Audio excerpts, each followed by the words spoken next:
তৃতীয় আত্মদীপ সাউ, জোরে একটু হাততালি দেবেন। তৃতীয় আত্মদীপ সাউ, আত্মদীপ কেমন? Thank you so much. নাও দোয়া দিই নাও। হ্যাঁ ধন্যবাদ।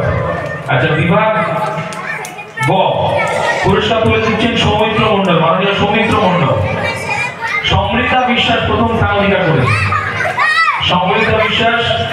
দ্বিতীয় হয়েছে অর্ক গড়িয়া, অর্ক গড়িয়া, অর্ক গড়িয়া। পুরস্কার তুলে দিচ্ছেন মাননীয় সৌমিত্র মণ্ডল মহাশয় আমাদের ছোট্ট সমৃদ্ধার হাতে। ধন্যবাদ, জোরে একটা হাততালি দেবেন। দ্বিতীয় অর্ক গড়িয়া, অর্ক গড়িয়ার হাতে পুরস্কার তুলে দিচ্ছেন Soumitra Mondal. Thank you so much. ধন্যবাদ আমাদের বিশিষ্ট অতিথিদের ওনাদের মূল্যবান